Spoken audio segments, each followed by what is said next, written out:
En este caso estamos comunicados con Ariel Godoy, que es integrante del espacio Basta de Asesinatos Laborales. Ariel, Jerónimo Menque de Quiero Retrucos, ¿cómo andás? Hola, ¿cómo te va? ¿Todo bien? Perfecto. Bueno, Ariel, hemos hablado en diferentes programas con integrantes del espacio de ustedes, de Basta de Asesinatos Laborales, y te llamábamos para que nos cuentes un poco en qué consistió la marcha que llevaron adelante la semana pasada.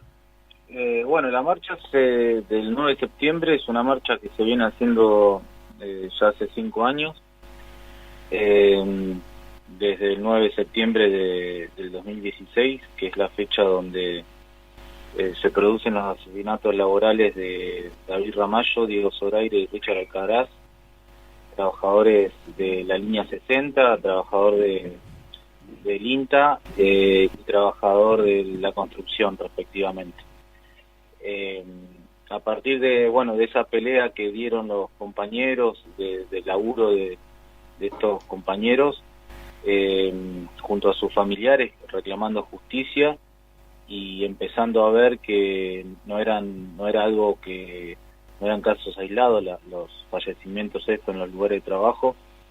Se empezó a investigar un poco y también ahí nace un poco la fundación de VAL, de Basta de Asesinatos Laborales, con los delegados de la línea 60, con los trabajadores y el cuerpo y la comisión interna del INTA, que se produce, digamos, se forma el espacio Basta de Asesinatos Laborales y nos sumamos a la lista roja del neumático, y otros compañeros de los municipales de Avellaneda, el colectivo de cine militante Silvando Bembas y otras organizaciones más que nos juntamos justamente para denunciar esto de los asesinatos laborales que se producen, por ejemplo, durante el año pasado, uno cada 7 horas, y para visibilizarlo y también para plantear que debemos organizarnos en los lugares de trabajo para poder dar una pelea contra esto.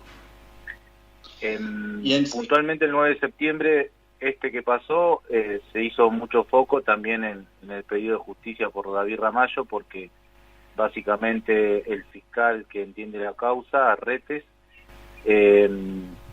está planteando casi que el compañero se suicidó, digamos, el informe por el cual quiere deslindar de responsabilidad tanto a la presidencia de DOTA, Marcelo Pasiuto más puntualmente, y otro encargado de la empresa. Pareciera que el accidente no tuvo ninguna responsabilidad por parte de la patronal y que es pura responsabilidad de quien murió, en este caso David. Entonces, bueno, un poco la marcha también terminó en tribunales reclamando justicia por David y que no cierren la causa y que llaman a los testigos que presentó la familia y el cuerpo delegado de la línea 60, y también pidiendo justicia por otros trabajadores junto a sus familiares, el caso de Matías Di Muro, trabajador de la empresa Claro, que murió electrocutado durante el año pasado, el caso de la familia Almedo, que está reclamando justicia por su padre, que falleció luego de que la empresa Murata lo haya obligado a ir a trabajar durante la pandemia, siendo que él era una persona de 64 años que tenía que estar aislado y finalmente terminó contagiándose de COVID y terminó muriendo. Bueno, y así muchos otros casos con los cuales también estamos reclamando justicia. Ariel, Oscar Muñoz te habla acá del estudio Cachito Fuchman. Sí. Te quería consultar, ¿cuál es el rol que cumplen acá o que no cumplen, en todo caso, las ART? A ver, el rol que cumplen ¿O que deberían las cumplir? ART, sí, no, en realidad es el que cumplen objetivamente. Desde la ley de riesgo de trabajo, creado allá por los mediados de los años 90, Sí. digamos, una ley bien del menemismo, bien pro patronal, Uh-huh. donde básicamente es una ley que está planteada en función del resarcimiento y no de la prevención. Ajá.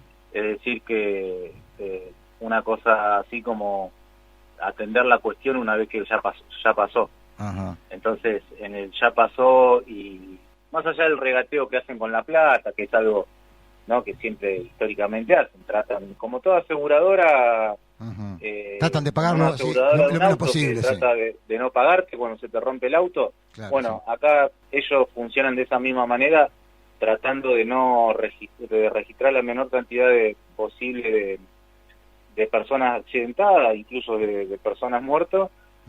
Incluso las patronales tratan de ocultar la cantidad de accidentes que tienen, porque al subir la cantidad de siniestralidad que puede tener en un lugar de trabajo, la alicuota que se paga per cápita por cada trabajador es más cara, entonces hacen todas esas tramoyas. Pero fundamentalmente es una ley que está hecha, esa la que se hizo en el 96, y todas las reformas sucedáneas que se fueron sucediendo, que implementó el kirchnerismo en un momento, que implementó eliminando la doble vía, que implementó el macrismo en los últimos tiempos, que tienen que ver con bajar los costos de resarcimiento para los compañeras que se hayan accidentado. Pero el fondo de la cuestión es que es una ley de lo que decían en principio, de resarcimiento, que entonces poco nos interesa a nosotros, digamos, la cuestión del resarcimiento, en el sentido de que para nosotros lo fundamental es prevenir, porque estamos hablando de la vida, objetivamente, de los trabajadores y las trabajadoras, y de la salud. Entonces, ese es el rol nefasto que cumple hoy día la CRT, con la conveniencia, con el aval de la Superintendencia de Riesgo del Trabajo. Por eso nosotros denunciamos un poco también el rol del Estado, digamos, claro, tanto como agente empleador como agente de prevención, que no lo cumple. Y bueno, nos parece que es muy importante poder todas esas cosas ir desnaturalizándola y poniéndolo sobre la mesa y planteando que hay que pelear contra esto. Sí, Jero. Bien, estamos hablando con Ariel Godoy, miembro del espacio de Basta de Asesinatos Laborales. Ariel, ustedes todos los años hacen un informe, ¿no? La verdad que siempre es muy interesante, lo reflejamos acá en el programa.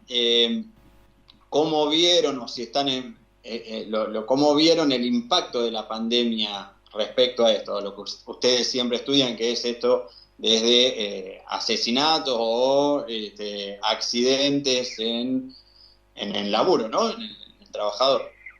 Gente que pierde, gente que se accidente, gente que pierde por las condiciones de trabajo en las que labura.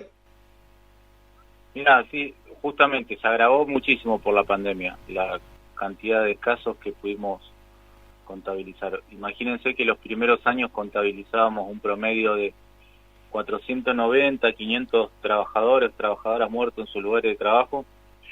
Este año atravesado por la pandemia, es decir, el año pasado, el de este año que está transcurriendo, estamos elaborando el informe, que seguramente lo estaremos presentando los primeros días del año que viene, porque tratamos de hacer el año calendario de enero a diciembre.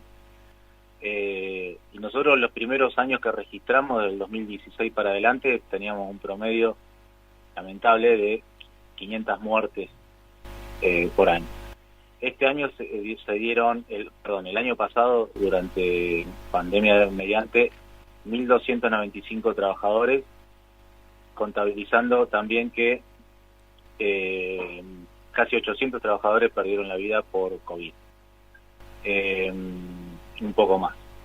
Y nosotros eso lo contabilizamos porque empezamos la lógica que utilizamos: todo trabajador que fue a trabajar, que su patronal lo obligó a ir a trabajar, entendemos que es responsabilidad de la patronal, que lo puso ante el COVID en una situación de pico de contagio, en una situación donde no había vacunación y en una situación donde, como el caso de Olmedo, muchos fueron obligados siendo pacientes o personas de riesgo mayores de 60 con alguna comorbilidad, no sé si existe esa palabra.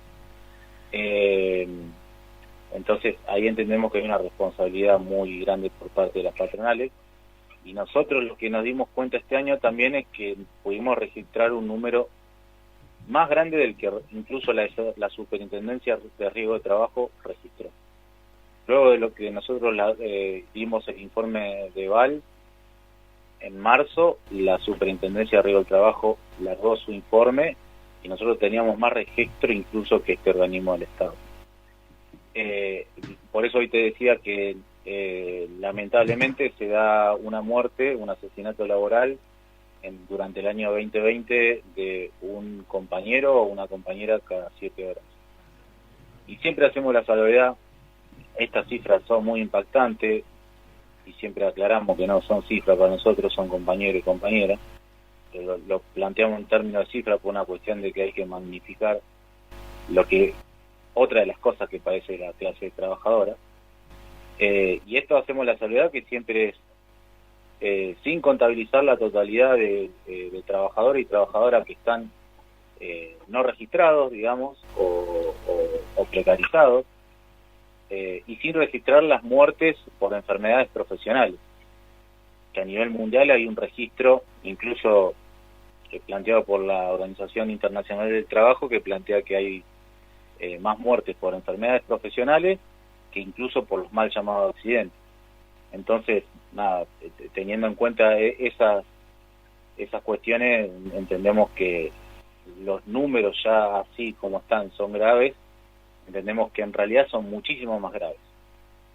Entonces, bueno, Claro. es importante para nosotros visibilizarlo, pero no quedarnos solamente en eso, sino que ver cómo podemos organizarnos y pelear contra eso. Bien. Bueno, Ariel, como siempre les agradecemos por la comunicación, por poder hablar con ustedes, así que nada, te mandamos un abrazo y gracias. Bueno, gracias a ustedes por siempre llamarnos y poder difundir toda esta cuestión.